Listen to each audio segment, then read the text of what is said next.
evening, everyone. If we could please take our seats. We are about to start. If everyone who is at the entrance, please make their way in.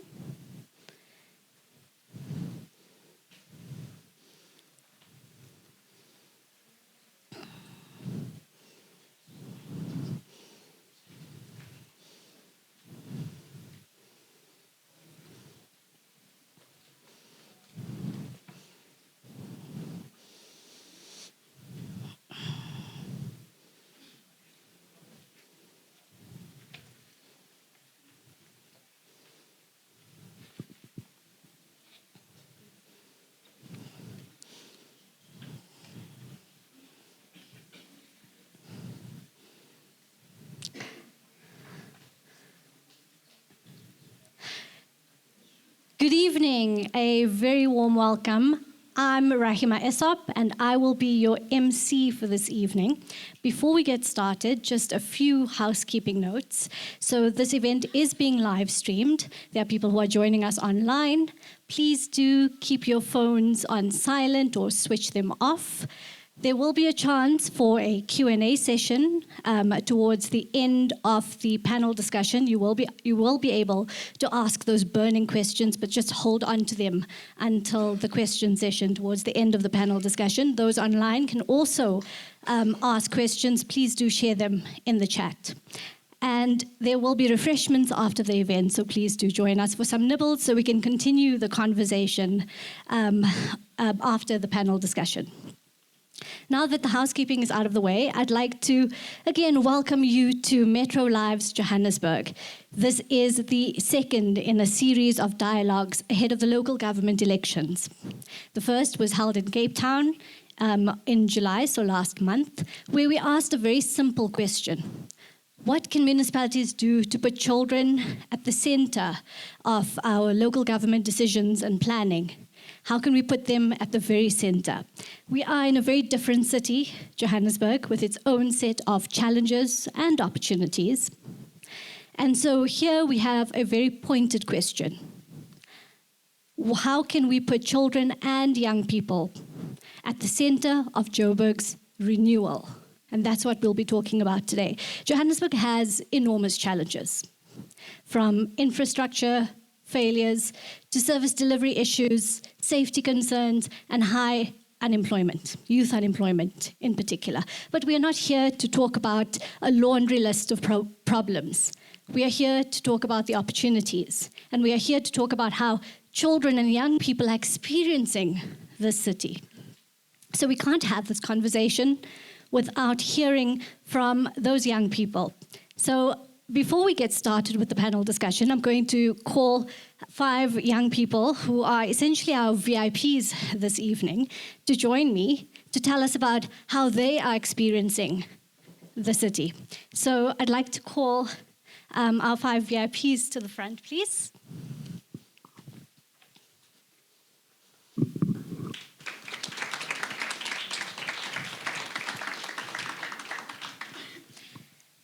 So tell everyone what your name is and how old you are. Greetings to everyone. My name is Thabo Mnapi and I'm an 18-year-old student. Welcome, Thabo. So if you were explaining to someone who has never been to Joburg before what your Josie is like, how would you describe your Josie to them? So my Josie would be like a place that is diverse, that has people from different backgrounds and that accepts people from different backgrounds and also has a way of running on a day-to-day basis. It might be different from where you live, but Joburg is the center of, I can say, Gauteng, where a lot of things happen and there are a lot of opportunities there and you can learn more from different people. Thank you, Thabo. Tell us what your name is and which school you go to. Greetings to the House at Large. My name is Hope Ramlavela and I go to Kensington Secondary School. So what's the best thing about living in Joburg, but also what are some of the hardest things, the most challenging things? For me personally, being from Johannesburg means I learned to survive before I learned to dream. And also, the hardest thing is that in as much as I'm that child who was brought up believing that dreams and everything I believe in is possible, the limits of reality that we actually face in Johannesburg hinder our prosperity or our success. Thank you very much. Good evening, family, parents. My name is Kubegani. My surname is Mtimkulu. I'm from Panato Park High School. I'm an 18-year student who's from Eastern Cape. Thank you. And what fields, in growing up in Joburg, what fields within reach to you and what fields really difficult to attain? What really feels difficult to attain in Joburg is to pursue a career in such environments whereby we face different challenges. We face environmental challenges, we face difficult challenges in a way that we find it hard to be able to pursue a career as we lack support, we lack assistance from our elders or parents. So I find it difficult for us to be able to pursue our career or our lives. I think that's how I can reply to it. Thank you for sharing. Spesh, tell us what your name is and where you're from. Greetings and humble salutations to you all. My name is Pesile Mklong. I'm from Bonego Secondary School and I'm 17 years doing matric this year. And you're from Tlaleng, which is in Ekurhuleni, which is just outside of Johannesburg. But we invited you here because, you know, young people's lives and experiences don't stop at imaginary municipal boundaries. So we want to know, when you look at Joburg, what does the city offer you? So I will start by saying what our leaders' task are. Our leaders' task is not to put the greatness into humanity, but elicit for the greatness is there already. So I would like to make a Coca-Cola can example. So a can of Coke has the fizziness inside it. Just for it to pop up, you need to shake it and open. It will pop up. So as young people, we have the potential to make change. But what we need is the platform. So what can I say about this is that we have the door, but we don't have the key to the door as young people. So yeah, our city needs to offer us space to influence our decision making and policy making. Thank you very much. And can we give a hand to our young people?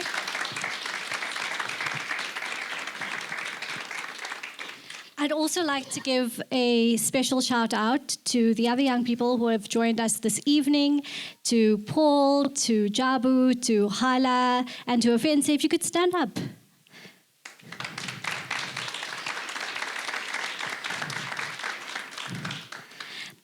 And finally, I want to call Sipo to the front. So, Sipo, you are in your early 30s, still a young person. You can reflect on what it was like growing up in Johannesburg. So tell me, when you think back to when you were 18 years old, right? Where did you think you would end up at 31? Are you where you thought you would end up? What sort of held you back? What made it possible? Great. Greetings, everyone. My name is Sipo Sibongo Wadlamini. I grew up in Diepsloot. Local community situated in the north part of Johannesburg. If you trace back of how Diepsloot was back then, basically you only see, or rather hear, bad things about what used to happen in Diepsloot. What could be the reason? Young people have got so much potential in them. We have visions, but we cannot enrich our potential if there's no solution to that. Leaders within our societies fail us. How? They promise something that they don't deliver at the end of the day. In politics, there's a term that says higi haga, something that causes confusion in the society. We create a circus that drives people, a movement, shying away from reaching their goals, potential. Later on, when we want to reach for skills, training skills, or whatever that we want to do as young people in our society, they take that away, promising lies, failing to deliver. Growing up in Diepsloot has actually exposed me to a lot of potential, skills, experience, a lot of things. I've done dance, creative arts. 11 years back, I was in this building presenting mandalas for Mandela before he was laid to rest. It was a bigger project that got me exposed into the art industry. What does that help me with? Technology was introduced, fourth industrial revolution. To date, if we were to ask in this room how many people can just give a simple HTML code, many people would fail. Why do we have that then as South Africans? You understand? Technology has exposed a lot of things, yet most of the people cannot do that. And leaders in our society, communities, are failing to provide great facilities that can actually enable young people who can actually exercise their skills, experience, or rather discover the new things that they can do as young people in society. Thank you very much, Sipho. A round of applause.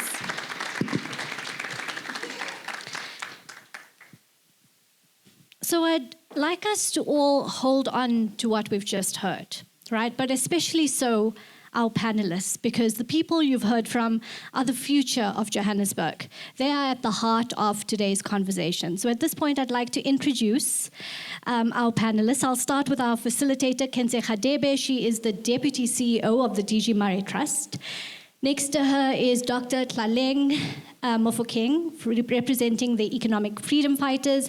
Dr. Tlaleng is a medical doctor. She was at Joburg Gen Hospital, she told me a little earlier. And she's also the former UN Special Rapporteur on the right to health. Next to her is... And the mayoral candidate, thank you. The only one who's here. Yeah. And the mayoral candidate for Johannesburg, representing the economic freedom fighters. Next to her is Mark Heywood. Mark is a seasoned activist. He is a co-founder of the Union Against Hunger. Then we have the representative from the DA, who is Councillor Nomzekelo Mohamed. She is the DA PR representative councillor in the city of Johannesburg, and she serves on the Health and Social Development Committee and the Oversight Committee on Council Legislation. We're also joined by Ayanda Allie, who is representing ActionSA this evening. She's a former journalist and a broadcaster and a former colleague of mine, actually. And she served on the Gauteng Provincial Legislature. And lastly, but not...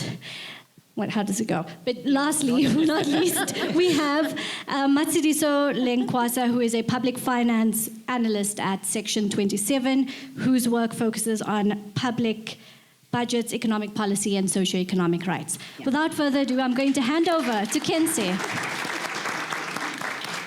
Thanks, Rahima. Thanks for those introductions. Welcome to the panel.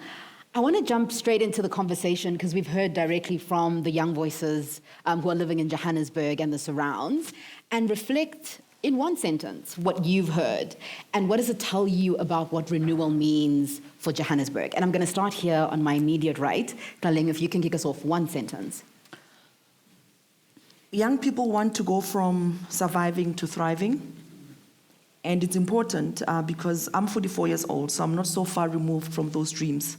And as a mayoral candidate, I'm very much concerned and intentional about ensuring that we don't see the participation of youth and children as a burden to municipal or council processes, but as inherent and important, and that they know in their best place to give us the solutions to the challenges in their lives. And so one is that protecting and expanding civil participation, but specifically around youth and children, not just as recipients of charity or aid, but to look at development as an essential component to ensuring that they can be assisted to shift from childhood into adulthood and have all of the various opportunities that they so seek that they've explained to us today. So safety and security are important, but our mayor that wants to have children of Johannesburg daydreaming again. I want to de-risk your ideas, but also mobilize resources to invest in some of the wonderful solutions that you have already possessing. Okay. Thanks. Mark? Yeah, first of all, thank you to the young people. And as they were speaking, I was thinking that they should have been the people occupying these seats, and we could have been down there, because really it's your perspectives and your experiences that are most important for everybody to hear, because young people do not have enough of a voice in our politics and in our communities. You know, what I heard was, and what I saw was young people, 5 young people with huge potential and imagination. And as Tlaleng said, dreams, big dreams. And young people are people who can fix the city and fix the country. But I also heard, and it wasn't fully brought out, a sense of disappointment that the city should be an enabler to young people, but instead it thwarts that potential and that possibility. And it doesn't just thwart it. In some instances, it actively conspires against it. And we live in our Joburg is an amazing, beautiful, dynamic city. But all of that fails to support the people who live in it. And the young people are really the most important barometer of success or failure of a city. So I'd like to see it change. Okay. Nomzekelo? Oh, thank you so much. Good evening, everyone. Thank you so much to the young people that decided to show up. I think it's very brave of you. As a young person myself, I've been in politics for over a decade. I started here very, very young. I'm still young. But what I want to say is one of the biggest challenges that we face as young people is that majority of us do not want to participate in politics. We think politics is for old people, but the unfortunate reality is politics do decide how your future will be. So one thing that I got from the young people that were speaking here is that they want to succeed. They would like to see things change, but the unfortunate reality is the environment in which they are in. So one of the big responsibilities of local government, it is to ensure that they create a conducive environment for citizens to thrive.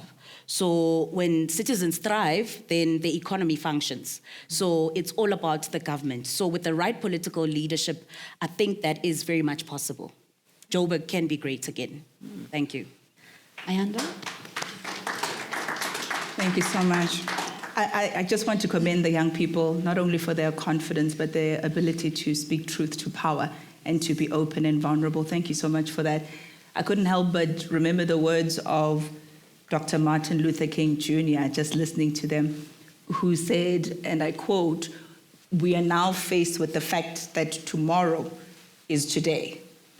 We are seeing the fierce urgency of now. And in this unfolding conundrum of life and history, there is such a thing as being too late. And now is not the time for apathy or complacency, but now is the time for fierce and rigorous action," close quote. He said this very many years ago, but it is true even today. Young people are not looking for slogans. They're not looking for electioneering and campaigns.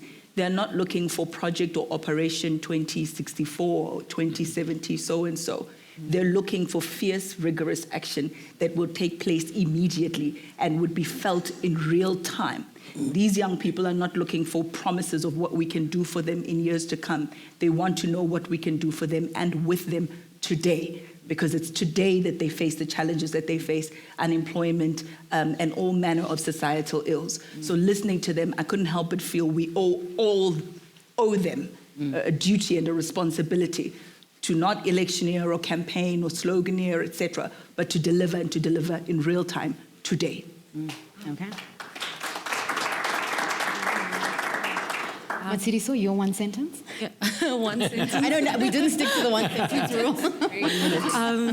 Yeah, thank you so much for the opportunity. And yeah, just to echo the sentiments of my fellow panelists, I was also just so deeply moved by the contributions by fellow young people. And it just brought me back to Feesmasville days as a student activist. And I remember, so I was one of the young people who, we were just so sick of government saying, oh, we don't have enough money. So we came up with a model to explain where government can get this money to fund what is needed. And I think we still continue to do that work. I think 10 years later, through the Budget Justice Coalition, civil society, just advocating for a better way and solutions to know that we have these problems, but we also have ideas, we also have solutions. And I think that we just need to be intentional about listening to young people, because who knows this, South Africa is such a young country also. Johannesburg has such a vibrant population of young people, as I know. My fellow, every time the conversations that we're always having, you can just tell the solutions are there.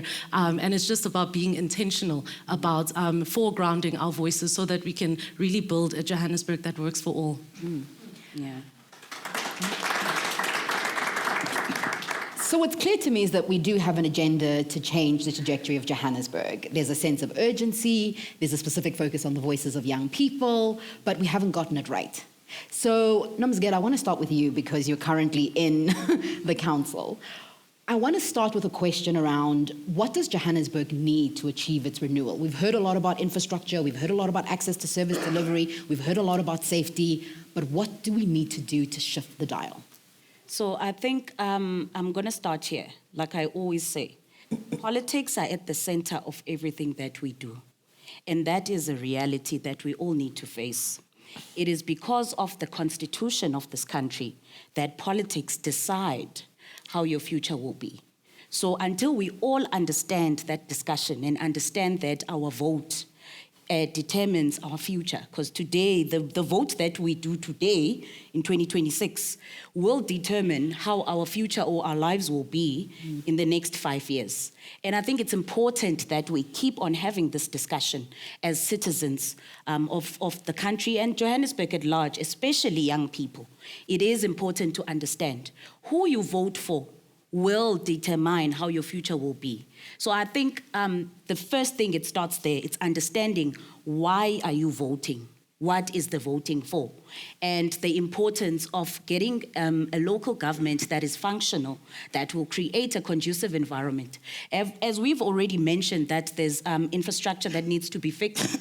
There's numerous issues. There's issues with basic service delivery, water, electricity, the environmental justice, environmental safety. It's not there. And nutrition is also a problem. I think my colleague here, Mark, is also from that organization. So I think until we understand that your life depends on the vote that you take. So who you vote for today will determine your future. And I think it's important that we continue to have this discussion.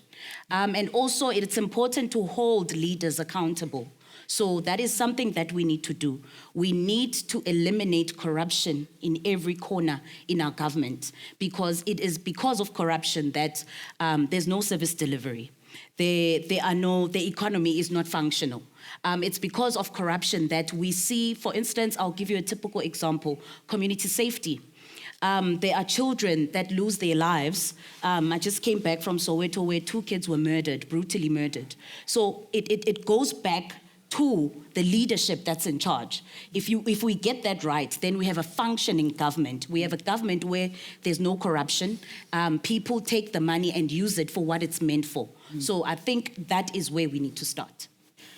Okay, I might come back to you on some of these points, but feel free. I want to move to Ayanda. Just reflecting on the same question, what do we need to do to move the dial in Johannesburg? You know, I'm glad that you asked that question because I grew up in Johannesburg, born and raised in Dobsonville, to be exact. And I remember there was a time when you used to bath and put Vaseline and tie your hair and shine your shoes to go to the inner city. You're going to go to Carlton Center. There was an ice rink that was there. You can shop your life away at Small Street. Everything that you needed was right there. It was an outing, it was a privilege, it was something you did. And now, if you look at the same area and you see the decay, you see the dilapidated buildings, you see the infrastructure, sewer, water, you know, there's holes on the ground, it's unsafe, you're clutching your bag for fear of anybody coming to snatch it away from you, and it really is a travesty, it's a shame. So if we were to maybe take a trip into the future and look back to today and say, there has been great successes in Johannesburg, what would that look like for me?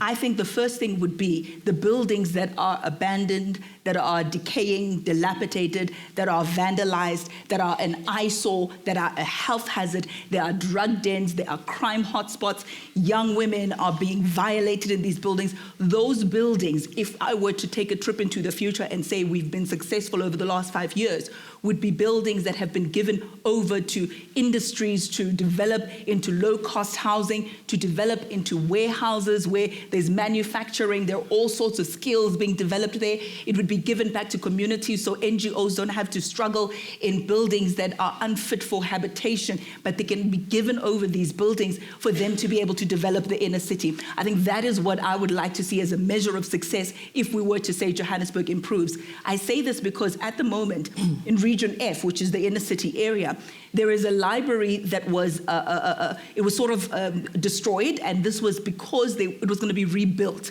right? That project started, and the foundation was laid, and the first phase was up and running, and in fact, that first phase looks beautiful. You see the boulders, the pillars, and everything, the works have been done, but over the last 2 years, nothing has happened after that. No one has taken account for why there still has not been a rebuilding or renovation of that building. In the meantime, our young kids have nowhere to go after school. Similar situation with the multi-purpose center in the same area, this time in Bertram's. 240 million rand of your money, of my money, of ratepayers' money has not been utilized effectively, because after those monies were spent, as we speak, that multi-purpose center is vacant. It's starting to decay, it's starting to be dilapidated, there is rust now, and people are stealing some of the infrastructure that's there. So it just shows that this is a vicious cycle, and again we'll see these buildings that ought to be generating money for the city, or to be giving people dignified houses, or to be creating jobs, are absolutely just draining the city. So for me, if we were to say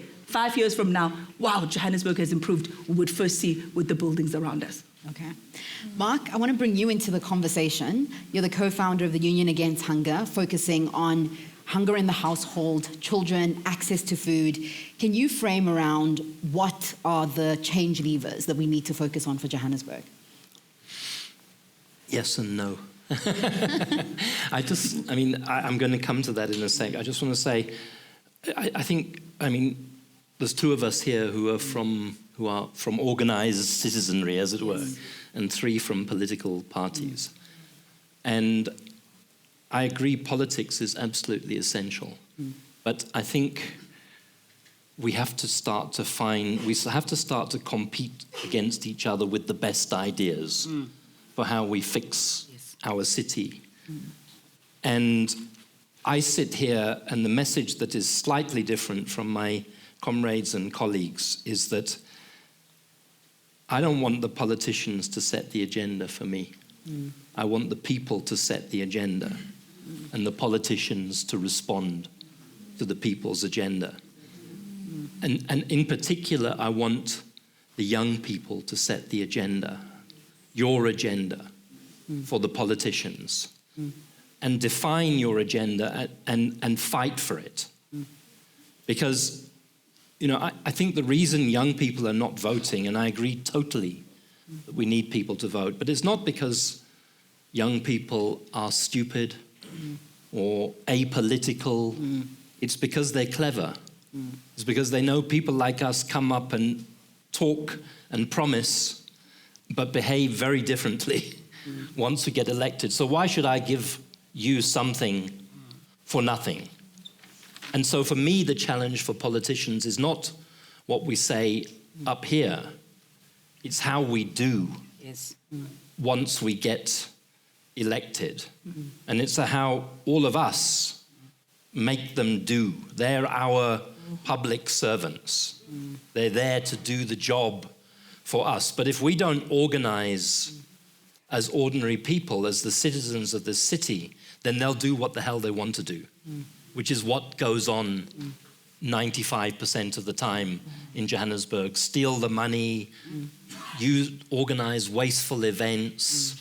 A city that's literally starving, but you can have the mayor driving around with blue lights and with a security detail that costs hundreds of millions of rand.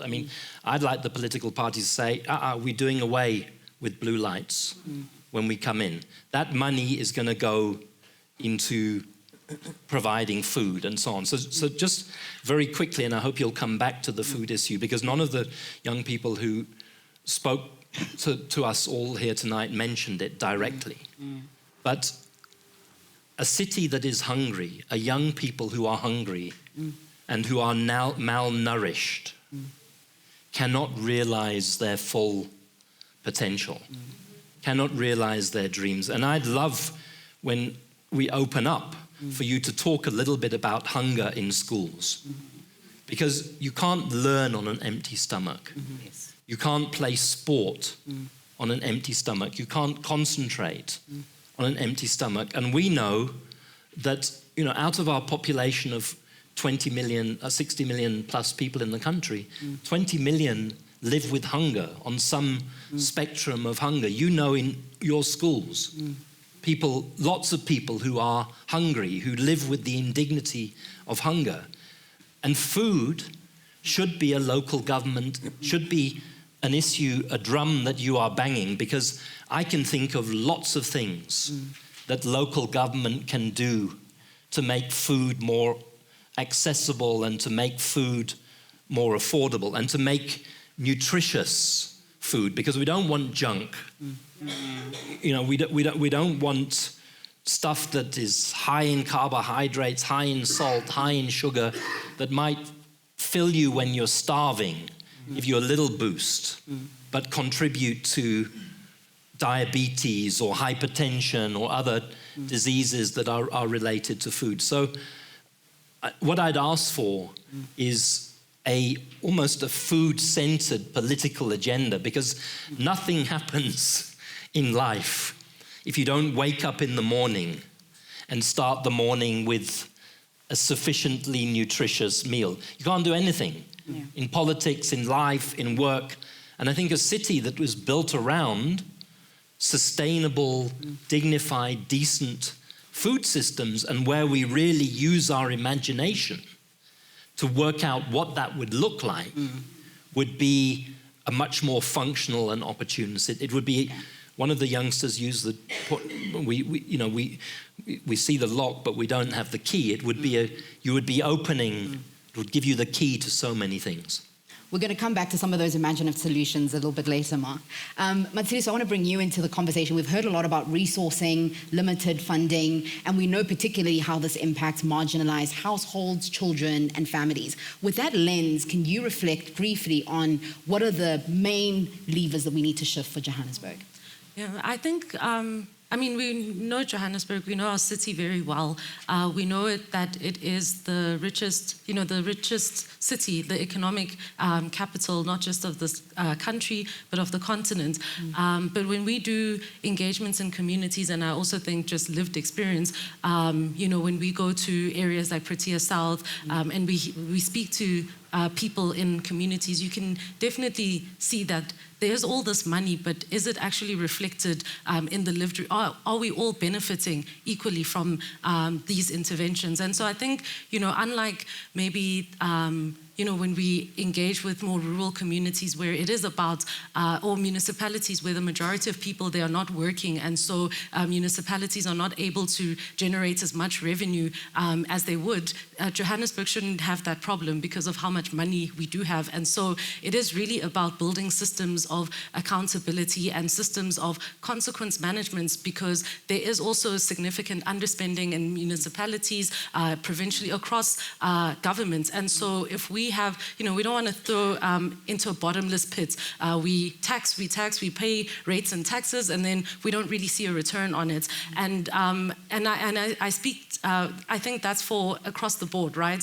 And I think one of the other interventions, or what's really important about Johannesburg, much like other metros in South Africa, is the inequality. So unfortunately, despite being more than 30 years into our democratic dispensation, lived reality, your access to quality basic education, healthcare is determined by your race, gender, class, and all these other markers. And it really shouldn't be that way. That the whole point of paying taxes, what's the whole point of this economy? Why are we paying taxes? Why are we taking on this really expensive foreign debt if it's not to build a country that works for all? And so when we hear stories, and we continue to hear that these water there's a lack of water across, we have a water crisis, for example. Yes, it affects many people, but I think also the spotlight tends to happen in areas like where I stay, like in Parktown or that. But if you think about it, like the schools in marginalized communities, in economically vulnerable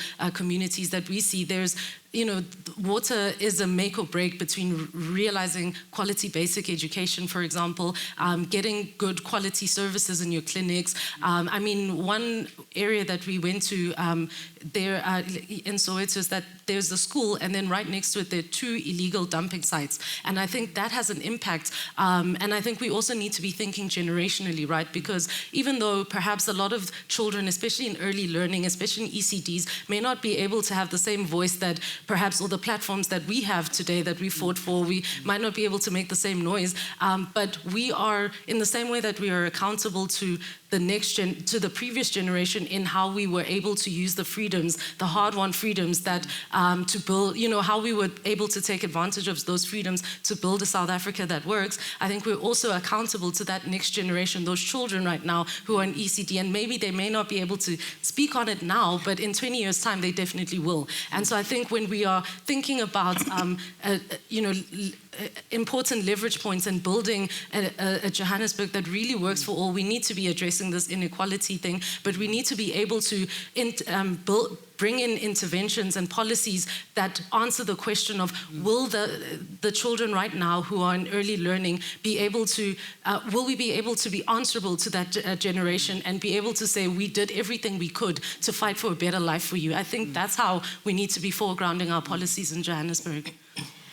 Tlaleng, I want to bring you into the conversation as an aspirant mayoral candidate. So you've heard a lot from those who are in the trenches, both on the civil society side and those who are actually in government.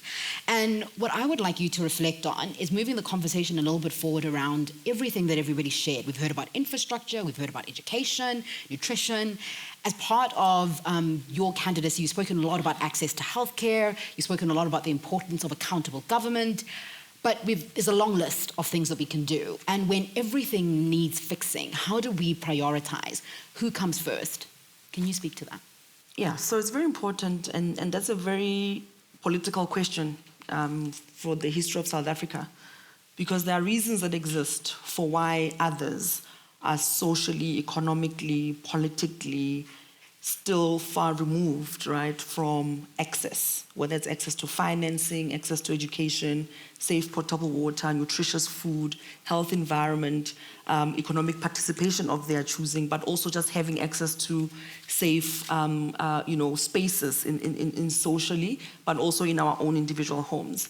And that history of apartheid in South Africa, we cannot deny, because even as Johannesburg, as how it has been planned as a town, we can't be visionary and strategic about the future of this country if we still don't accept that we are still living within the confinements of apartheid segregational spaces.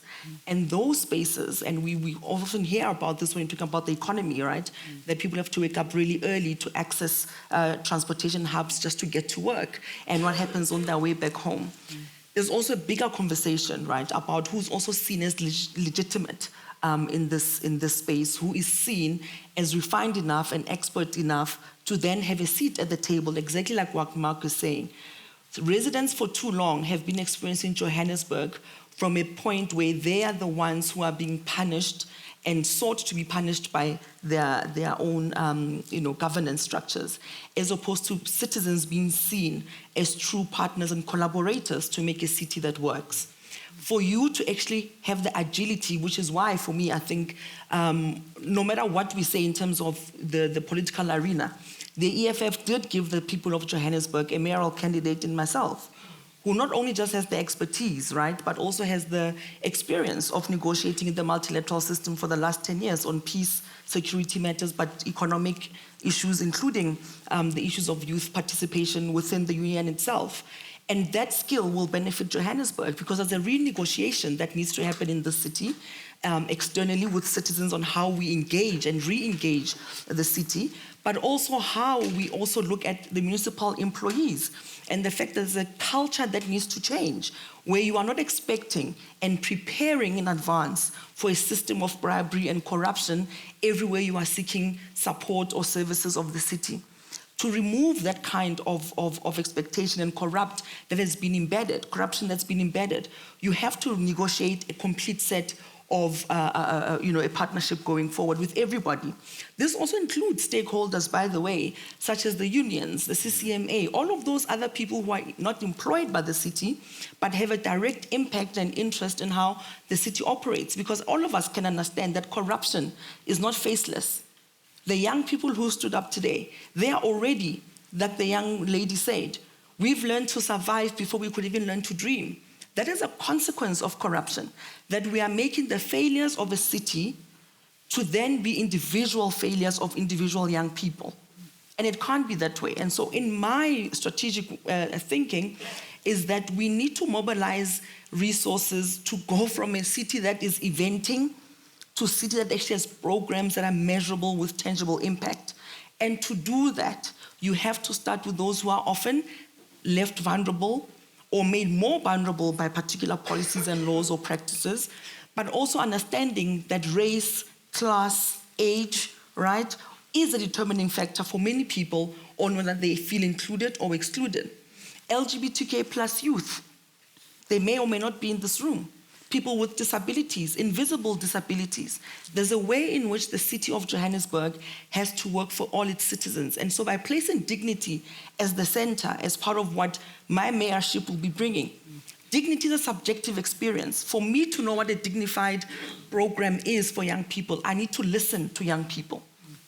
And as a 44-year-old, like I said, my problems and my visions and my dreams are not that far removed from the 30-year-olds, from the 20-year-olds. We need to create Johannesburg together structurally that we can continue to benefit from in future.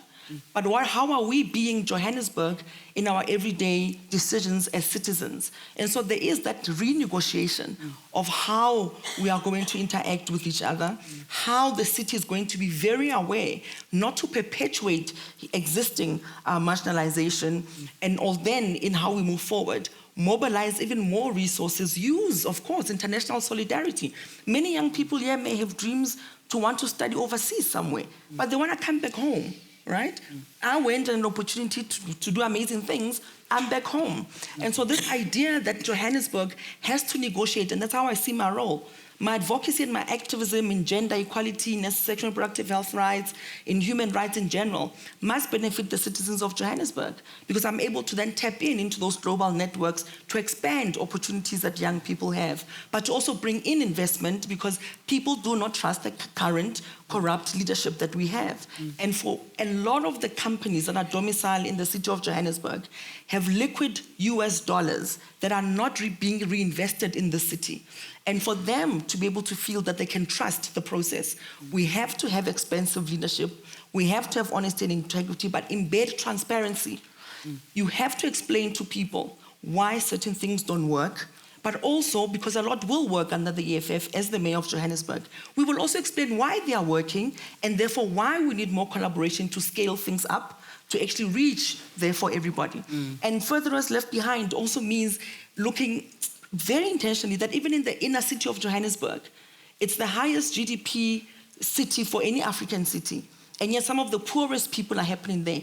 Children are still dying of preventable diarrheal disease, malnutrition, right? Young people are still not having comprehensive services to respond to the violence that they're experiencing as well. So it's understanding how to move from just slogans about being a world-class African city. What does that mean if you are anti-other black people? What does that mean if you are anti-black? What does that mean if you are expanding your horizons as a city, but your tagline literally says a world-class African city? So we want to compete with your Londons, with your New Yorks, with all of the amazing cities in the world. But it's going to take all of us to create Johannesburg with me. And I'm saying there are individual decisions as well about littering. Stop peeing on the side of the road and messing up the infrastructure of the city. Refuse to pay a bribe. Support the culture change that's required and the shift that's required to make Johannesburg a thriving city for all its citizens. And dignity is a very central approach to that. Thank you. Thanks, Tlaleng. I want to come back to you, Ayanda. You spoke about buildings in the inner city and how they're impacting development. I spent this afternoon with an organization, Jozi My Jozi, that's working on urban renewal in the city. What became clear as part of the visit that we spent with them today is that it's not just about infrastructure. We need to prioritize how families are accessing resources, transport, safety, nutrition. with centering infrastructure the way that you spoke about it, can you speak around how that will be measured? In the next 5 years, you mentioned earlier what the vision is, but how do we get there pragmatically? What does that look like? Thank you so much. I think I used it as an opening sentiment because we've already seen what it could look like. So during the time of Herman Mashaba's mayoral experience, he identified 600 buildings that were derelict, vandalized, hijacked, you name it. And of these 600, the plan was to hand them over to the private sector on a lease, not a sale, so that the city can still generate income in terms of rates and taxes. But these would be then developed into low-cost housing, into businesses and the like. And by the time his 2 years as mayor had ended, he had successfully redeveloped 154 of those buildings. And he had unlocked 14,000 housing units. And he had made sure that 22,000 people were employed. And so you can see how you can use that as an ecosystem to show that this is how the city could work. But of course, if you were to ask what's the most important or the most pressing issue that you would focus on in terms of developing the city of Johannesburg, that would not be the sole purpose. And in fact, we refuse to be drawn on which one issue would be focused on, because all these issues are symbiotic. All these issues are mutually reinforcing. If you ask, are you going to focus on economic development, or are you going to focus on hygiene? Are you going to focus on housing, or perhaps nutrition? We would say we'll focus on all of them all at the same time. And this is why I think we're the first, if not the only, political party that has announced not only its mayoral candidacy, but also the MMCs that will then be working alongside the mayor, because they are going to be the one to bring to pass the vision that the one individual being the mayor would have. So you have one for economic development, you have one for development planning, you have one for infrastructure, so on and so forth. Because again, as I said, if you're going to tell me today that, oh no, focus on water because water is the most important aspect of development, say that to somebody who is in ICU on a respirator at Charlotte Maxeke. They will tell you that electricity is something that is fundamental. Or tell that to somebody who has got no a roof over their heads or clothes on their back, and they will tell you that social development or housing is crucial. So we are going to focus on all of those issues simultaneously through the expression of the MMCs that have already been announced as candidates. And that is so important because, I mean, if you look at, let's divide it now into townships versus suburbia. Those in the townships would say, focus on us because we are under-resourced and we still have a long way to go in terms of development. Don't focus on those in suburbs just yet. They've already reached this level of development. But then those in the township will then come around and say, but we don't have the resources to pay for some of the services.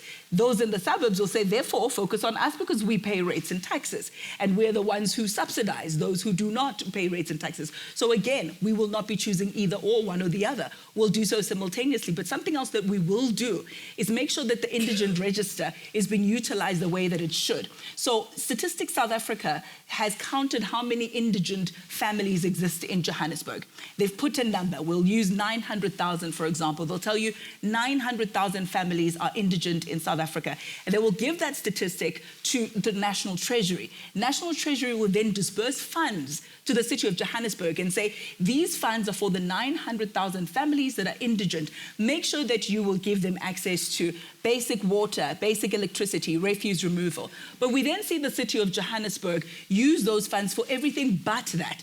The current number of people who are registered on that indigent register are shy of even 30,000. Now imagine Stats SA said 900,000 are indigent, but the city will only register 30,000. Now what happens to the balance of those people who should be getting basic water, basic electricity and other resources and are not getting those resources? Well, they're having to pay these exorbitant electricity prices that are leaving me in dire straits. How much more if you're a family with no breadwinner and nobody who's working in there? And so we're saying, while we're saying develop all the different departments simultaneously, also make sure that there is no distinction between those who are the haves and those who are the have-nots. Those who cannot afford resources have been accommodated for through National Treasury and the indigent subsidy, the city must make sure that it doesn't rob Peter to pay Paul. It doesn't steal from the poor by using those resources in other ways. And then lastly, if you say, who must you focus on first? Do not forget the importance of the workers of the city in order to drive the vision.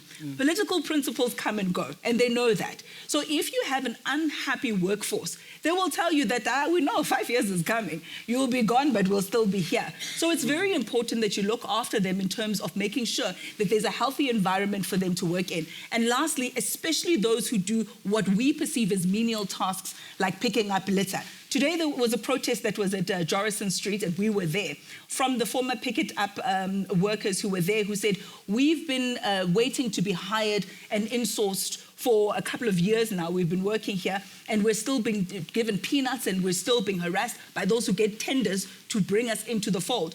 And what Mr. Herman Mashaba did as mayor is he insourced. Imagine security guards who look after critical infrastructure, who have been given peanuts. The tender was 16,000 Rand per security guard. That's how much they were supposed to earn. But that security guard only earns 4,000 because the tender was given to Ayanda, who pockets the balance of the money and gives this person only 4,000. No job security, no appointment letter. They cannot get a car, they cannot get a house, they cannot get anything. You think that person is going to look after the infrastructure? When someone comes to bribe them and says, look the other way, take this extra 5,000, they will allow whatever vandalism happens, because the poor thing does not even have dignity as a man or even as a woman looking after a household. So what he did, Herman Mashaba, by insourcing all these security guards, is he gave them dignity, he made sure that they're able to get houses, they're able to get their vehicles, etc. And they are then able to work with him in making sure that the city works instead of working against him, frustrating him as a political principle. Okay, thanks, Ayanda.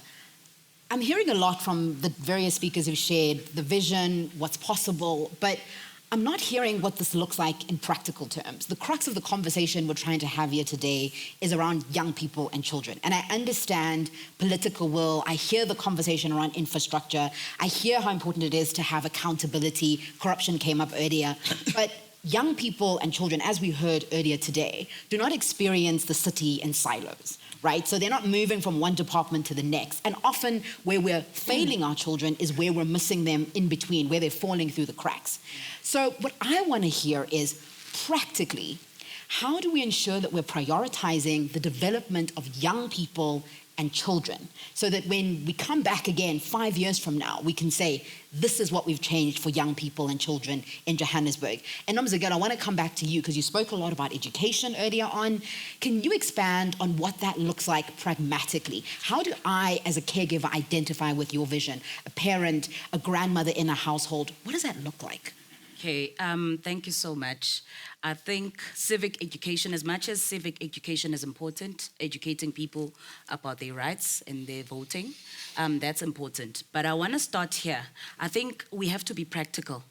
And I understand your question very well. And I'm speaking because as a member of the Democratic Alliance, we do have experience in governing. So it's not a matter of ideas or what we think we can do, we've done it.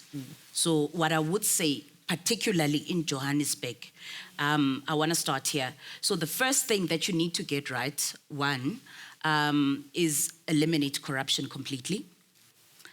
Two, we do have Section 27 of the Constitution.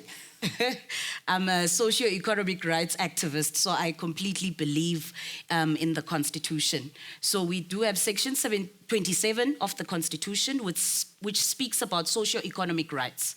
What are socio-economic rights?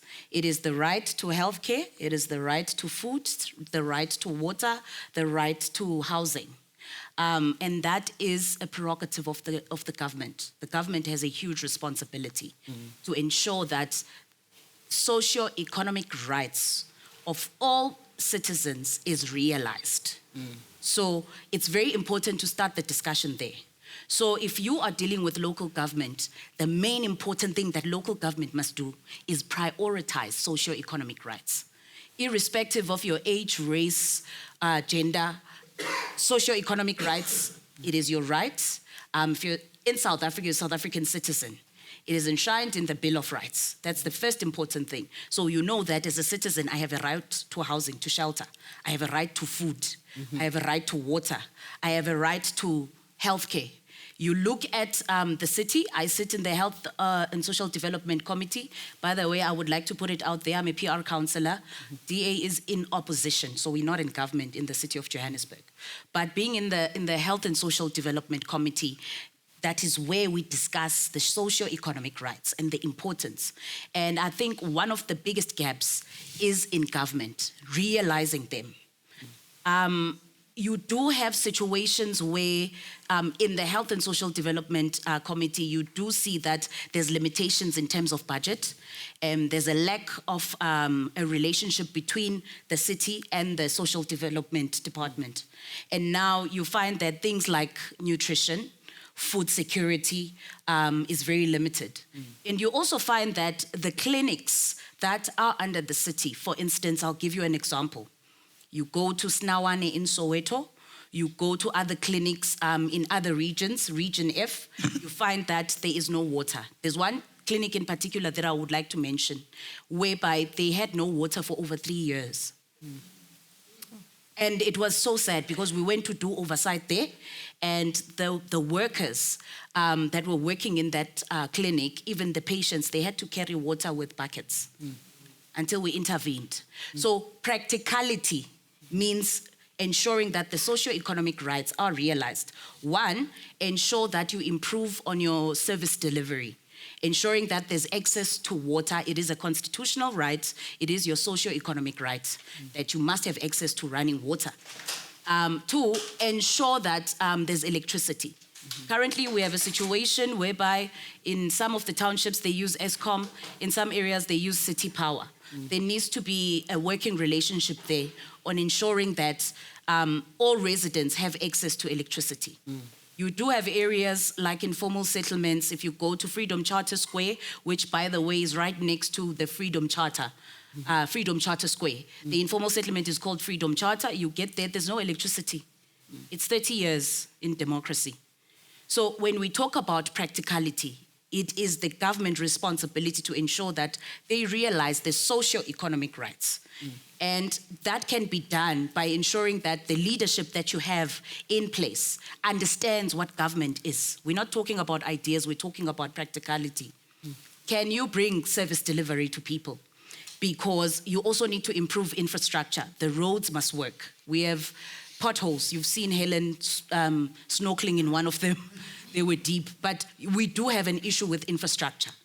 As I started the conversation, the responsibility of local government is to ensure that they create a conducive environment for investment to come and for citizens to thrive. So without having the right infrastructure, then businesses and the economy, it suffers. So when we come to children, I think the biggest thing is we need to see a working relationship between national, provincial, and the municipality. And I mean this in a sense that there's limited budget in ensuring food security. And I'm speaking specifically on health and social development. There's limited budgeting in that area. And you see that in terms of the costing and budgetary, you would know the subject, the budgetary mechanisms. The budget and how it's set up, it's not in such a way that it ensures that every line item prioritizes the poor. Okay. That's the main important thing. So it's just used as a box-ticking exercise, but it doesn't necessarily prioritize the needs of the residents. So when you do that, you also ensure that there's a working relationship from province to municipality by protecting children's rights. So one of the things that I believe in is administrative justice. And I think in that area, as a country, we are battling because the judiciary on its own is not as independent as we would like to see it be. Or maybe there's not much work in terms of ensuring that it is independent and free from political interference. So when we talk about administrative justice, we talk about the protection of children's rights. And how do you do this? You ensure that you reduce the backlogs on maintenance issues. If you want to have a city where young people thrive, you need to start at children at primary level. So you need to ensure that children's rights are protected. And by doing that, you ensure that if there's maintenance issues, You deal with them. You don't allow backlogs. You don't frustrate the women that go and open cases around maintenance in the court system. So the judiciary also needs to be brought in this discussion and ensure that children's rights are protected. You ensure that because we do have social development under the city, you bring them, because there's social workers that work there as well. You ensure that you capacitate them in such a way that when they deal with maintenance issues, when they deal with foster care issues, when they deal with issues that relate to protection of children's rights, that there are no backlogs, there is no delays, because there's nothing more frustrating than a child who doesn't have food because the parent did not want to maintain. There's nothing more frustrating than that. And you also increase the budget in terms of ensuring that food security is available to the poor. Can I come in right there on the issue of food security? I want to bring Mark into the conversation. Okay. Mark, I think this is a good segue just to speak about the work that you've been driving with the Union Against Hunger. But I want to bring it back to the crux of the issue, as I mentioned earlier, around how do we utilize that to prioritize the needs of young people and children? And how can we use the city differently? You spoke about imagination earlier. Well, the city, I mean, what do we need to be able to provide food to people? To be able to, I mean, you've quoted the Constitution. The Constitution says everyone has a right to sufficient food. That's the language of the Constitution. When it comes to young people, children, it says every child has the right to basic nutrition. And when it's talking about nutrition, it doesn't qualify it and say, according to available resources, the state must blah, blah, blah. As we sit here now, if you are under 18, you have an absolute right to have your body's needs for nutrition met by one means or another. That's the law, which we ignore the whole time. So concretely, what does that mean in a city like Johannesburg? It means, where are there spaces where food could be grown, land that is available where you could create systems to support the production of food, making sure that there's water, making sure that there's storage, making sure that there is security. People want to grow food. How do we identify those spaces? Instead of doing that, we've been doing the opposite. There was an inner city farm just opposite Joburg Stadium until about 2 years ago, which was run by a woman who brought in people from the universities, from Hillbrow. Young people learned about agroecology, they learned about the earth, about seasons, etc. That was demolished for a multi-purpose centre. This farm that had been there for decades and was being productively... So identify the land. Secondly, a large part of our food system in South Africa, when we tend to think of, or certainly middle-class people, the food system, you're thinking Woolworths and ShopRite Checkers, but the informal food system is a very important part of our food systems. And in particular, it is cheaper, it is more proximate to poor communities. What do we do instead of undermining the informal food system and treating people who are informal food sellers as criminals, to actually empower them? How do we create decent spaces that are close to taxi ranks, close to whatever it may be, where again there's storage, security, toilet facilities, etc., to support those people, transport systems. That, if you know how important, I mean, go and study it. If you understood how important the informal food system was, then you would develop systems to encourage it. Then 2 other suggestions. You know, in Joburg, we have probably hundreds of organizations that are just keeping people alive, literally. Informal food kitchens, formal food kitchens, they are in communities. They're struggling to survive. On a day-to-day basis, they're struggling to survive. And yet the Department of Social Development has a budget per annum of 1.8 billion rand per annum. Now, where's that money if it's not going to organizations that are providing food, setting up food kitchens, food gardens, etc.? There's a place called the People's Pantry at Victoria Yards. Feeds about 500 people a day. I know because I support it personally. It struggles from month to stay open. So get a system in place to make sure that you audit, identify, and support those. What are we doing about municipal health inspectors? When people are hungry, they buy bad food and cheap food. And when people live in very bad conditions, where there's rat infestations and so on, we don't have hardly any municipal health inspectors left. So there's a practical thing to try to ensure food safety. Two other things that I would suggest: food banks, but food banks that are not controlled by politicians, but which are controlled by independent organizations that operate according to need and that take responsibility for some of the surplus food. We waste in this country 10 million tons of food a year. I don't know how much we waste in Johannesburg, but you can be sure that we waste a lot of food that expires on the shelves, that doesn't make it into the supermarkets in the first place. Use your imagination to create food banks, but not for political manipulation, for actually meeting people's needs. And then the very last thing I'd say, which again requires intergovernmental cooperation, but every school should have a food garden now, where the learners and the teachers work that land, because that's a good thing to do, but which produces fresh foodstuffs. And I raised this with the Minister of Basic Education recently. You know, there are examples of schools, because at the moment we have the National School Nutrition Programme, but the quality of what comes, I mean, it's a vital lifeline, but it's not enough, and it doesn't provide sufficient food of nutritious value.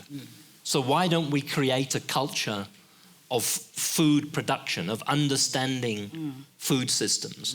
Those are all things that we could do if we used our imagination in the city, and if we built consensus across political parties, between political parties and civil society, between business and government, about Johannesburg. I mean, it sounds counterintuitive because you think food is produced in rural areas, but about a city as a food-producing city that meets the needs of the people. I can think of very few things where we could get more excited and more imaginative and more beneficial to the day-to-day lives of people, and more opportunity for solidarity across divided communities. Thanks, Mark. Some solid ideas, but I want to bring it back to what's possible. And Matshidiso, I bring you back in because a lot of your work focuses on how the budgeting process, which we've heard both from Mark and from Nomzekelo, around how your work positions that as not being neutral. You often speak about having a gendered lens to budgeting. So you're hearing a lot of what's possible, what's feasible. But what does that look like for a child in a household in Alex? What does that look like for a mother who's trying to prioritize education for their child? How do we speak about these things in ways that really feel tangible? But also, I get the picture of this is what's feasible, or what's possible, but what does that mean for households in Johannesburg? Yeah, I think that's such an important question, especially because I think this we've been reflecting about how South Africa has good legislation and good policies. You know, these are not, these are hard-won freedoms. They're people whose lives, they gave up their lives so that we can have some of these interventions that are supposed to be life-saving. For example, the school nutrition program. You know, how many learners, I think nearly 10 million learners benefit from that, of which many learners, that's the only nutritious meal that they can get. And I mean, nutritious, we put that in quotation. I know we could do a lot better regarding that.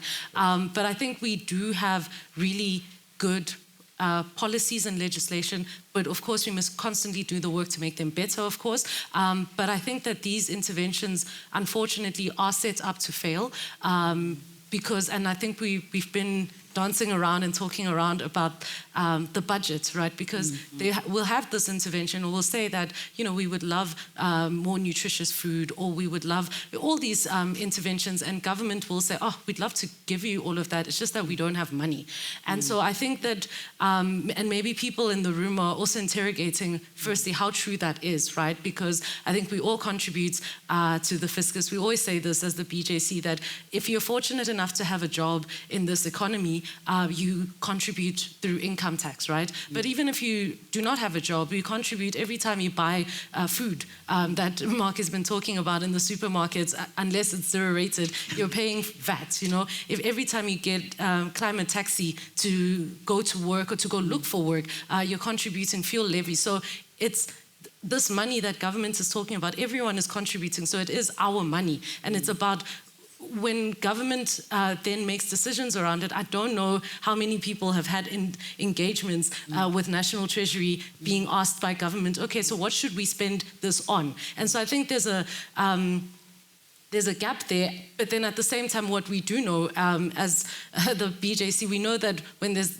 the finance minister will have his speech about, you know, the budget speech, maybe it'll be debated in Parliament, but they have road shops internationally. So when they go to Washington, they engage with all those foreign lenders. But we don't have the same kind of engagement on our money, and we are also stakeholders because you know, we're not just paying tax. I mean, we have to pay taxes for most of us. We can't get out of it. But the whole point is that we get service delivery in exchange for it, or it's investing in building in a country that works. But the current status quo is that people, I think, are feeling, you know, just it's just enough now, because it's almost like you're paying, but then if you're fortunate enough, you can actually outsource all of these services. You can privatize, you know, you can get private security to feel safer in your neighborhood, which is work that, I mean, you're already paying tax for that, you know.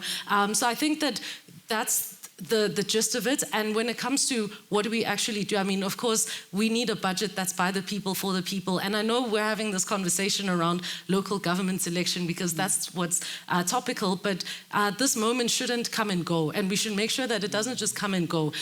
Because in as much as, and I think you mentioned this, that we don't experience this country in silos. We may be able to say that local government is responsible for water, electricity, for refuse collection, and then provincial government is responsible for education, health, national for policy, but a day-to-day experience of a person in the city, a person in this country we don't experience it that way, you know? You experience the full basket of all these services that are being delivered. And so I think that we need to be looking at when we look at the budget and this conversation around you know, like, do we have resources? Is there a budget? Is there not? I think we need to be looking also at a national level. What is our economy actually doing if it's not bettering the lives of our people? What is the point of all of that? And I think that we have interventions, we have solutions. I'm very grateful to be, you know, working alongside so many wonderful comrades, and we always come together. And we know, I mean, I can imagine that it's likely that Johannesburg will have a coalition, as it always has. And we know, because of Budget Justice Coalition and with civil society organizations, we know that it's quite difficult. Coalition work is not easy. But then if we foreground it in what's in the best interest of our people, which what I think has been working with the BJC is that we can have our differences, but when it comes to a budget that works for all our people, it's just almost as if something switches on and we can all come together and foreground that. And so I think some of the immediate interventions, of course, are, you know, challenging around accountability of the budget, because government can say, oh, we don't have enough money, but I think a lot of people also don't even know how much money is allocated to even say, is that enough, is that not? And so I think we need to strengthen our public participation, because actually when when government envisioned public participation, it's supposed to be mostly at local government level in the IDP processes, but those are sometimes also politically captured, and so people's voices are not actually brought in, and so we need to fight for that beyond this moment of local government. That's an important way to getting, holding councillors accountable, holding people who work in government accountable to say, this is how much money is going to our community for this, and we can do social audits. So I think that we should actually take this moment not just to get into the fanfare of local governments and the contestation around power, but think about how are we going to use this moment to build a Johannesburg that is safe for the children, that is, that builds and develops, the futures of young people in this country. And I think the way we do that is we think long term. We go beyond, okay, what is this person promising that person? I think we've heard so many promises because we have so many great policies, but I think it's about asking, okay, but how are you going to do this? Because we'll say, we'll just make sure that this service delivery is done, but then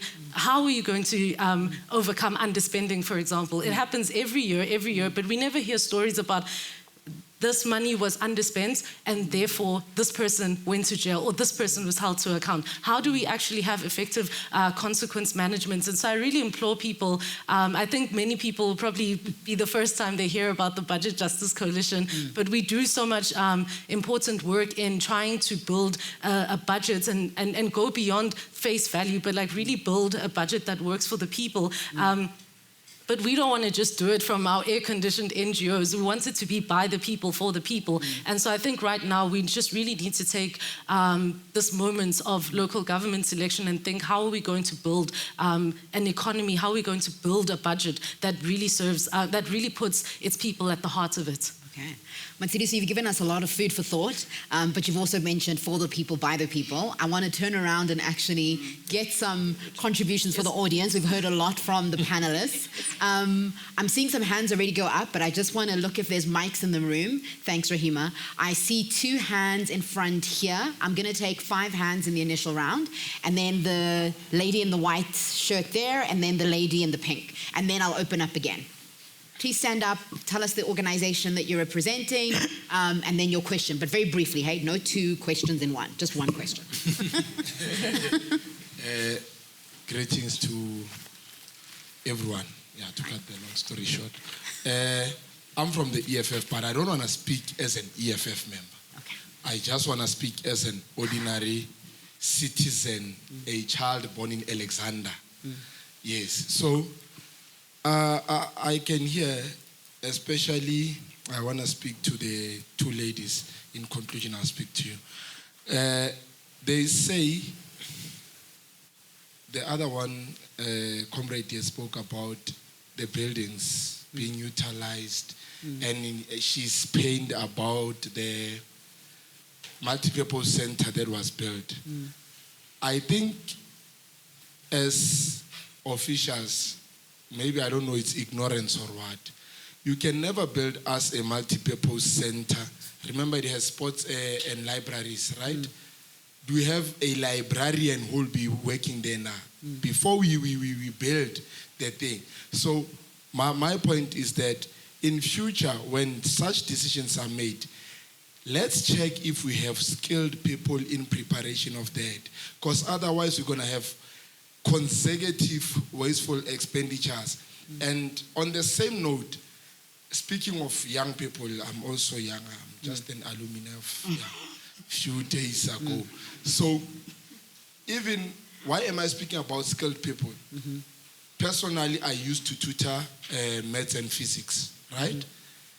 When you go to a municipal office to ask for a hall, can I accommodate students so that I teach them? Because I know our fellow black kids don't love maths and physics, and they struggle there.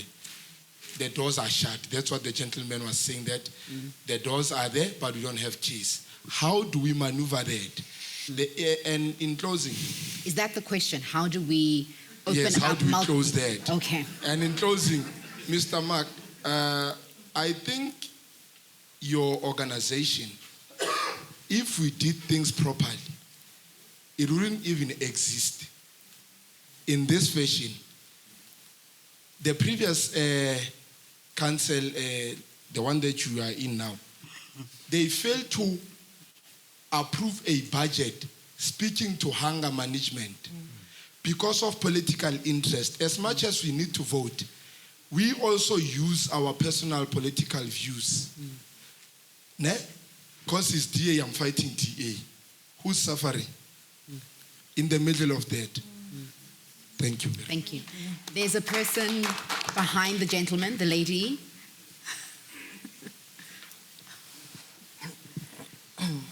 Good evening, everyone. My name is Katlego, and I represent Geredi. And sorry, I can say, I'll make it quick. One question. Yeah, it is a question, but it has to start with a statement. It has a background, sorry, and I talk a lot. So I work with teenagers, and identity is also a huge part, right? But I'm going to say something before I get there. So my biggest pain point when it comes to poverty is that it steals so much time. We know that, right? Those living in poverty have to travel very far to gain access. They sit long in queues for service delivery. They are so far removed from opportunities. And I ask that we stop frustrating young people in this process, especially those born in communities that are far removed. I want to ask that we start thinking about access and not about putting people in buses to go towards access. So I'm asking, I am getting to my question. Sorry. So I am asking, please, who is thinking about creating, going back and creating recreational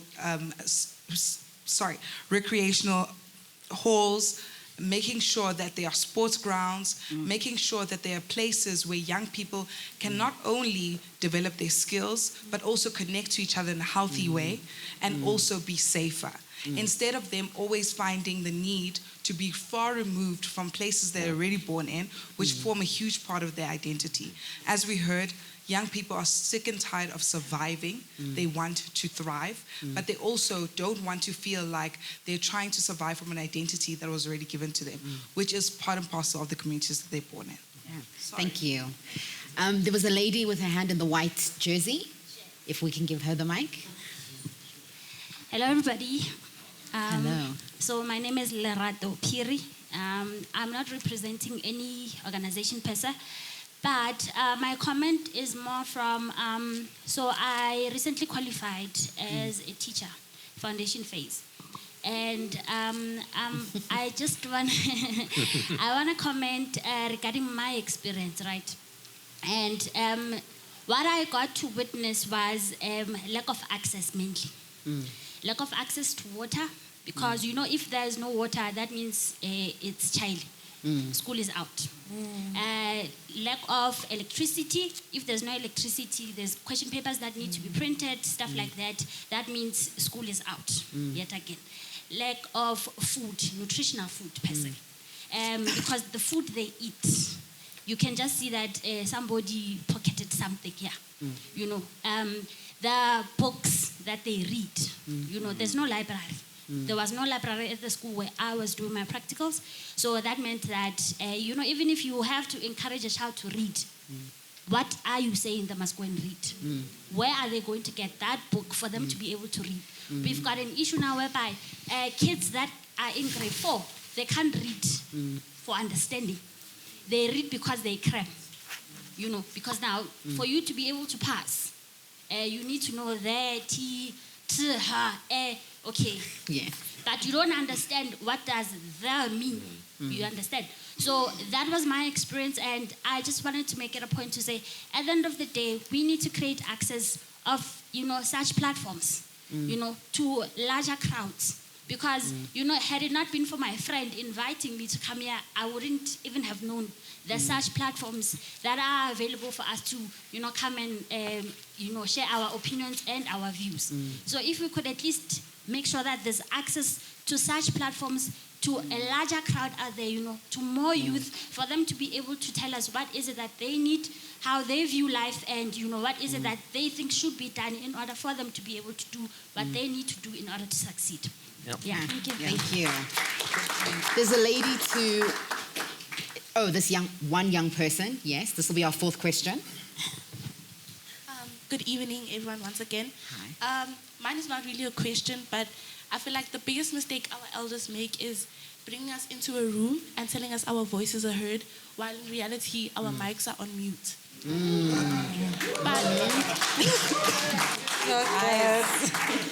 Now, being a child in the city is supposed to mean I can stand anywhere in the world and still not flinch. But how will I do that if we are from the city of gold, while in every conversation I'm still starving? I come back to the words that Mr. Mark shared about school and us not being able to have food. I'm speaking for myself now. I go to school hungry, and not because I want to, but it's because I have a family where they're not able to provide. And look, I don't blame my parents. I don't blame my mother. She even apologizes for not being able to feed me. But now I come back to how my dreams of becoming a politician is not because I see people who actually have influence or they are idols or they're actually making change.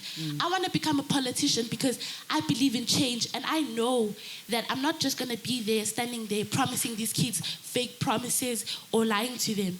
Me becoming president in the first place of my school was simply to see if I could actually make the little change that's possible, which was really possible, because I'm the first female president my school has ever had. That's already... Now I come back to hunger because I go to school knowing I'm hungry, and I don't go there knowing that there's no feeding scheme to depend on. I go there knowing I'm going to come back with an empty stomach to a mom who's going to apologize for not being able to feed me. But I still go back to school fighting to get these badges and the title, because I believe that at the end of the day, I am going to make the change no matter where I am. If it means asking for the little 2 rands that's going to help me buy something at least to help my friends and I eat, then I don't mind. Put the pride aside. But now I can't look up to people who make promises to us and actually tell us that my voice is being heard. A lot of you in this room don't even know I'm president of Gauteng, the province. I was just given the title, and then they say, sit down. You know, they interview me, I never even see myself being posted. I wait, looking on channels like, did they post me? No, they didn't. Okay, it's South Africa after all, you know? So a lot of things don't shock me, especially when promises are just being set on the table. It's like, you're telling me you're going to do something. Now I'm waiting, when are you gonna do it? But I'm used to it because I'm in South Africa. You know, it doesn't shock me anymore. I'm just waiting till I get to the point where I'm actually the one making the change. Where I'm actually the one giving the kids the mics. Don't just sit here and look pretty. The mic is yours, you know? I can't sit in a room and I'm told your voice is being heard, but I'm on mute. That's not how this works. If it's about us, then be about us. Let it be, let my voice be heard. Hear what I have to say. I hear politics, I hear budgets. I don't even know what a budget really means, because I'm taught about it in accounting. Yes, cash flow, okay, but what happens after that? Yeah. Like, it's a budget. What's in the budget? Is the budget for us, or is it just for the politics? You know? The tax that they pay. I don't even know I pay tax at the shops. I buy bread, I buy snacks that I'm not even supposed to eat, but I only eat because I don't want to starve. Thank you. Thank you. Rima, let's pause there for now, because I think we've got quite a number of questions, but I have noted the lady at the back, and we'll do another round. I want to start with you, Ayanda, because there have been quite a number of questions around recreational spaces and access to those spaces and creating third spaces for young people to connect. If you could respond to those first 2 questions. So the first one was around how do we make those spaces accessible? And then the second was around how do we create those spaces and ensure that young people are actually connecting when they get there? Thank you so much. I'm going to try not to be long-winded. Emphasis on the word try. I've never really succeeded, but there's a first time for everything. I want to start with my leader, the fighter, who's here in his personal capacity. I must not get that wrong. I think your point is very important, because I'm one who believes that before you can even say you give a man a fish, before you can even say teach them how to fish, you first have to ask them, do you eat fish? So I'm one who firmly believes that you cannot conduct any sort of development and make interventions on behalf of a people without having consulted them. This is the reason why we have so many white elephants in this country, not just in this city, where you build a taxi rank that doesn't have the necessary windows or the lines for the queue marshals or the stalls for the mamas to sell, because you created it with a top-down perspective of, I know what they need. Instead of a bottom-up approach to say, what would make this taxi rank function for you? So when it comes to the buildings that we have discussed and wanting to know whether or not there'd be a librarian in that particular library, the assumption, and underscore the word assumption, is that there would have been an IDP that had taken place, as my colleague had mentioned. And in that IDP, young people are assumed to have given their perspective to say, yes, we want a library, we want it to be 3 floors, we want there to be a section where there's AI technology, we want a music room here, we'd like this kind of tennis court, etc. Again, underscoring the assumption that before you do any development, you would then have considered that. And then also believing that there can be nothing for us without us. And that in fact, if you do anything for us without us, you do it against us. So the understanding is that there would have been thorough consultation, and that is why they would then be able to break ground and build that library. Whether or not that was adequate or to the Constitution's satisfaction is a debate we can have on another day, because we know that municipalities are notorious for having pseudo IDPs, where they fill the halls with people who are their friends, comrades and allies, who are just there to box tick and then say, what are we eating after this, instead of the people who are really affected and impacted by this, and people who will be critical to them. This is a perfect analogy. Those who are in Johannesburg would know that we woke up one day and we found out that there was a 230 Rand electricity surcharge for those who have prepaid electricity. We went to sleep one night paying a particular amount for electricity. We woke up the next day and they said, ta-da, this is how much electricity is going to cost you. Then we asked, how did you come to this agreement? How did you reach the number? Who consented to this? And they said, no, we had an IDP.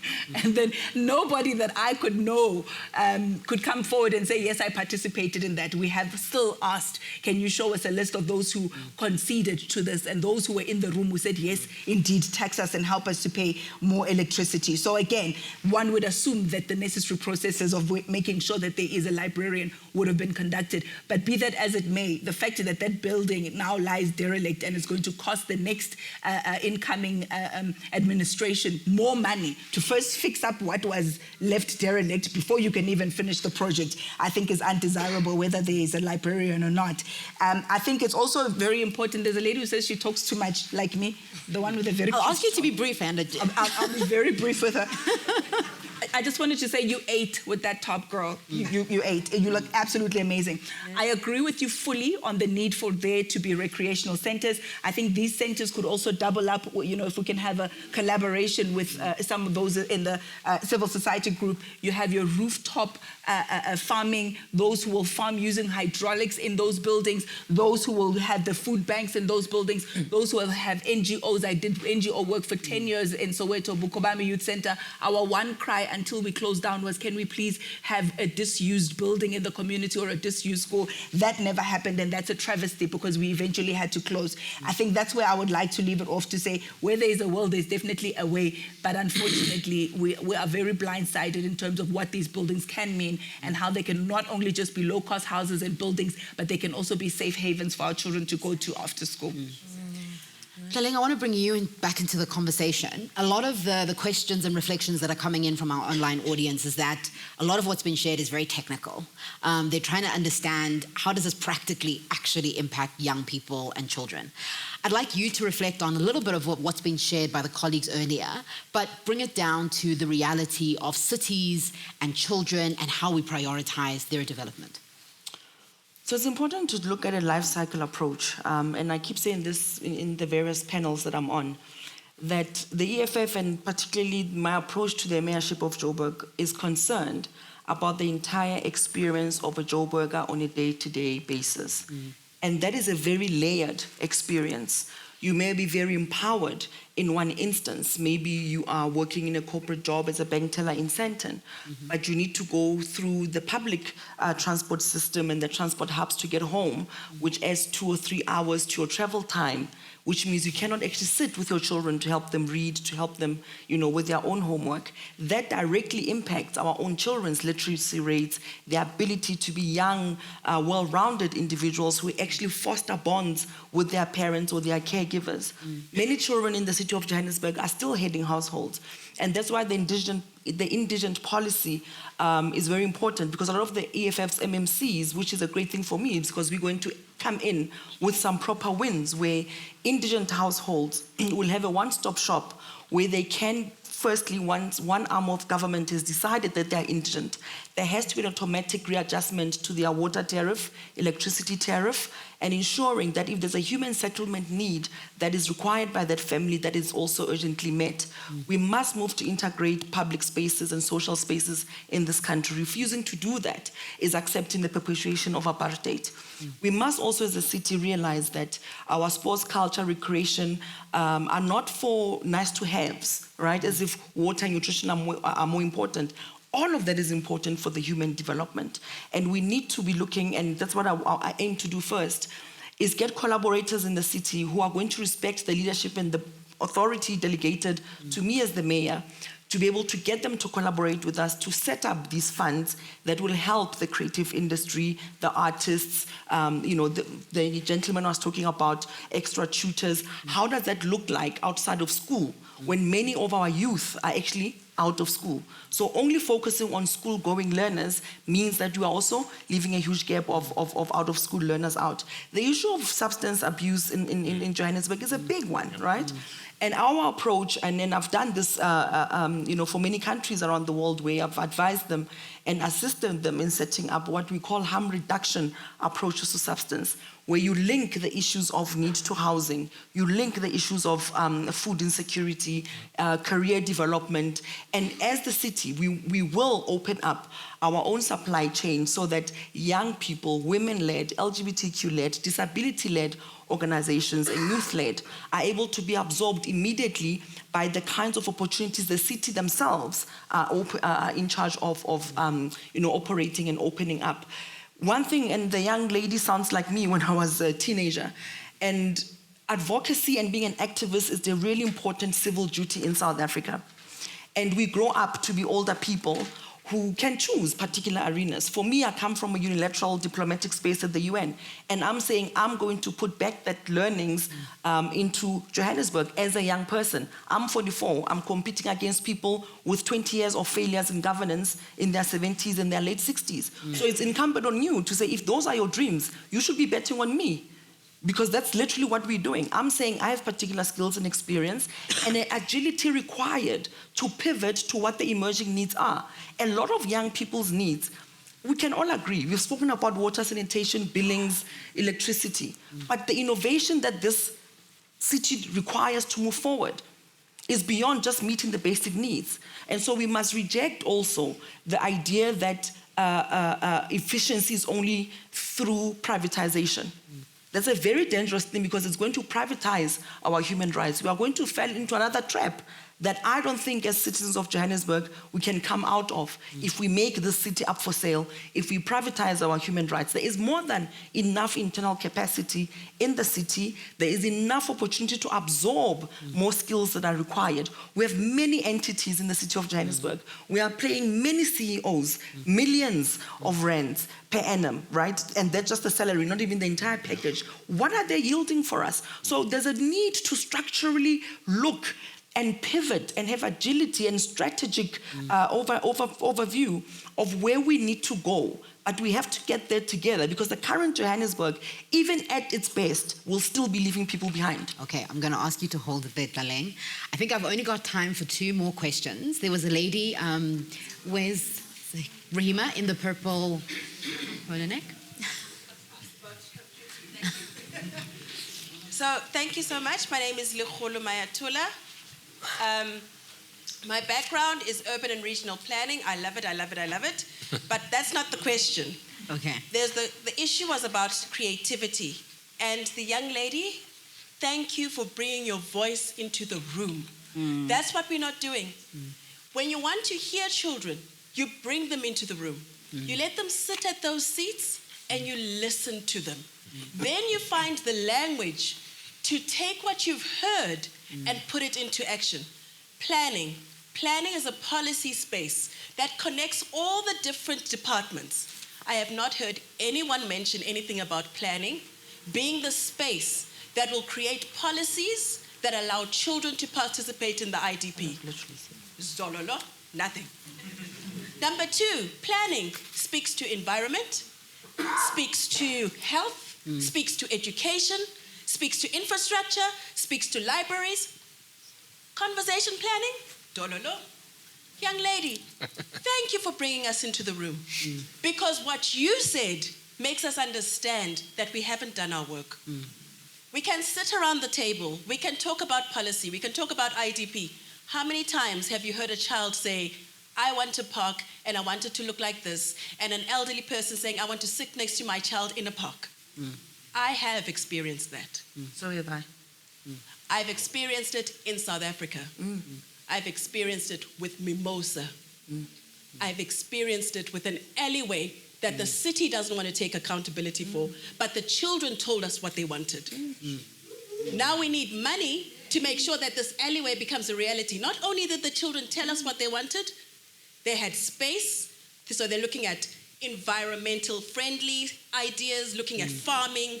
They brought communities together, an alleyway that was seen as a space that's going to be, ooh, let's stay away. Ooh.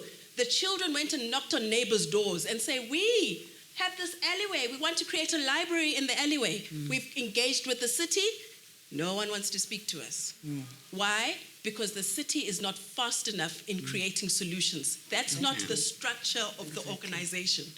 So the creativity comes with creating creative ideas, creating languages that go with those ideas. Can we stop pussyfooting? Can we do the work? Yeah. I'm not hearing a question, so I'm going to hold you there. I'm leaving it right I'm there. going to hold you there.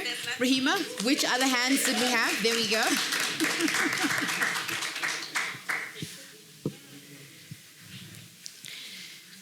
I want to start by saying something uncomfortable. As a young person, I don't trust you. I don't trust politicians. And I think many young people in Joburg feel the exact same way because we've heard promises before and it doesn't get fulfilled. And very quickly, I just want to disagree with the idea of making Joburg great again, the idea representative suggested.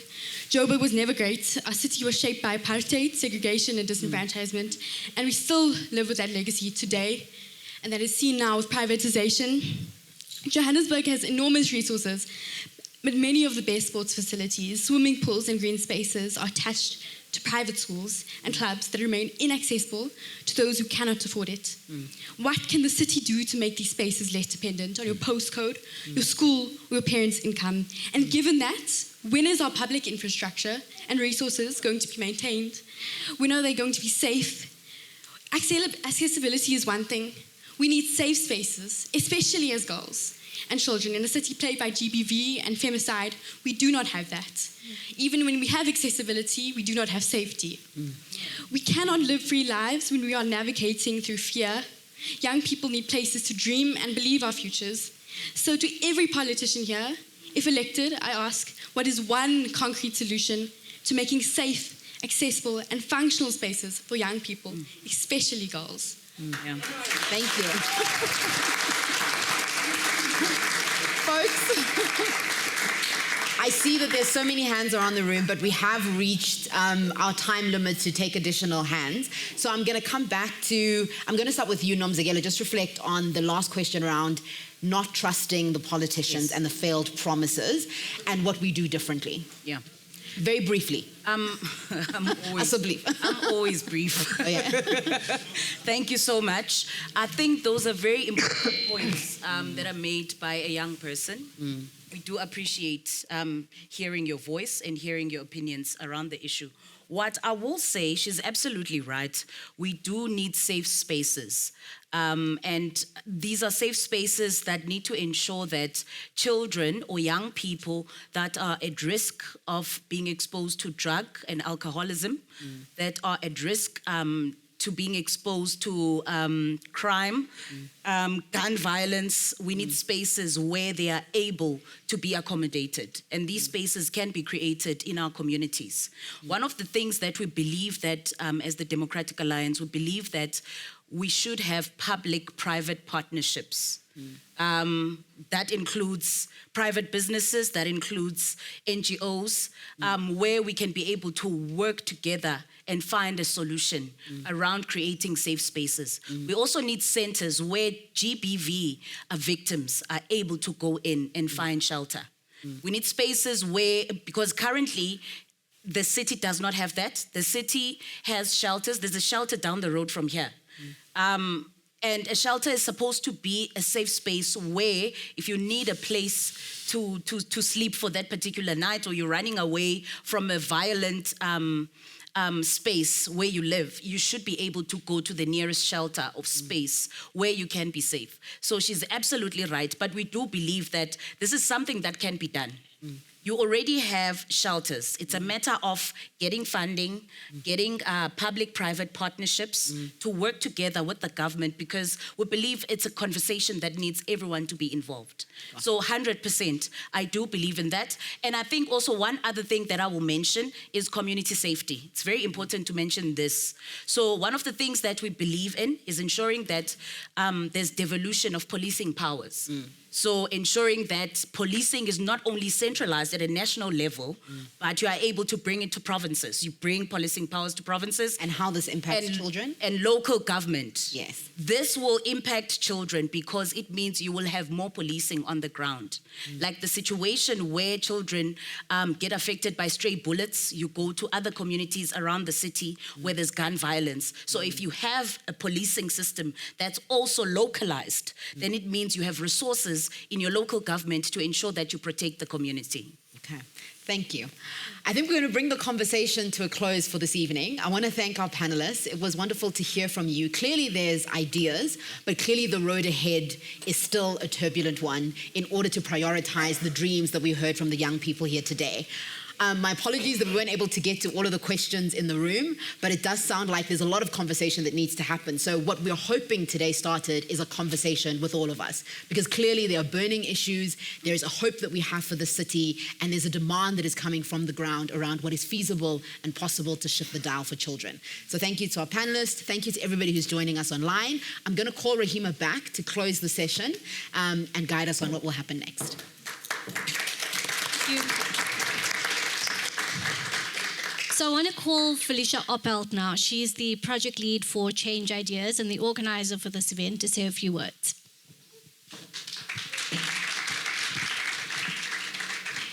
Hello, everyone. Thanks for gracefully accepting our invitation to attend. I really appreciate it, and thanks for Kenzie, of course, our lead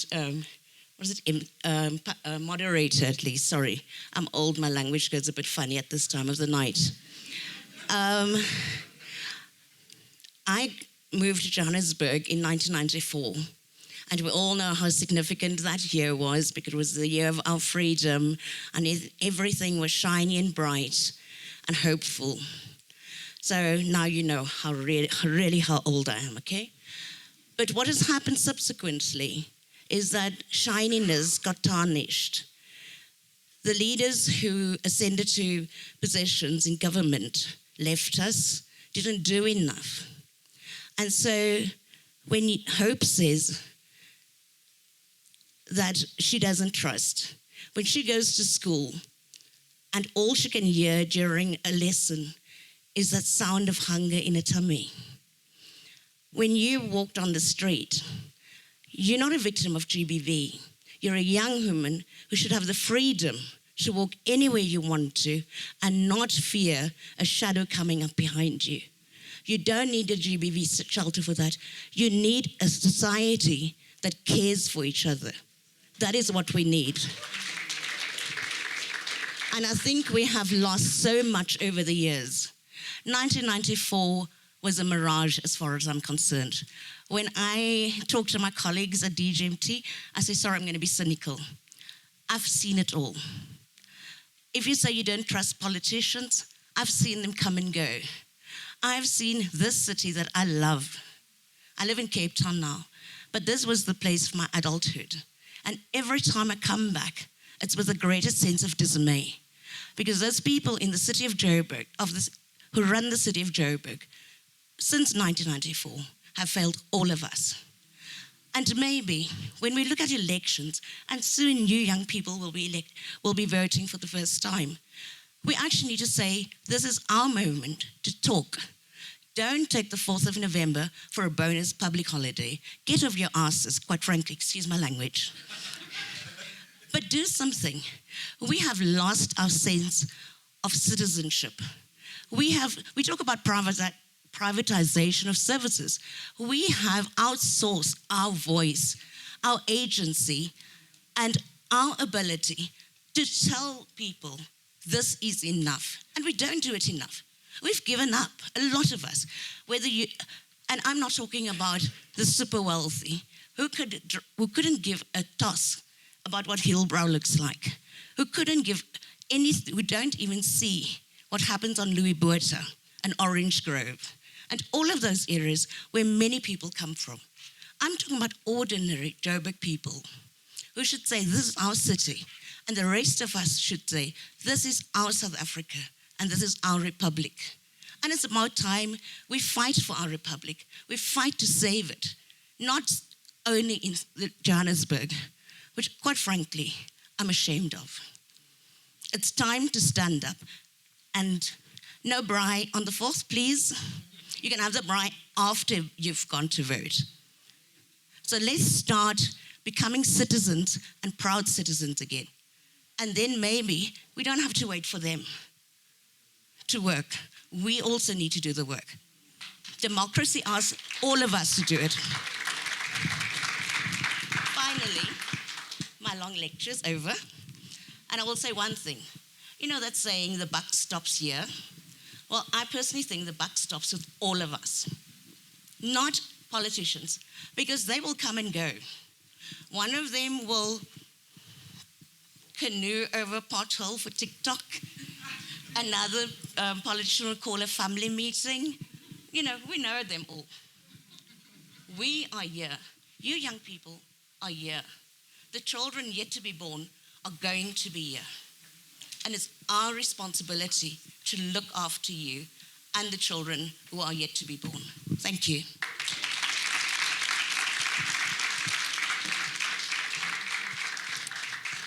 And with that comes an end to the Metro Lives in Johannesburg.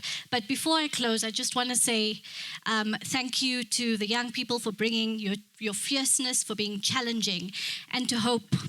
Yes, your mother is doing her best. All caregivers are doing their best in the city. But what they need is a municipality that gives them, makes it able for them to provide the inputs that children need, the love, the safety, food, and for very young children, the cognitive stimulation that they need.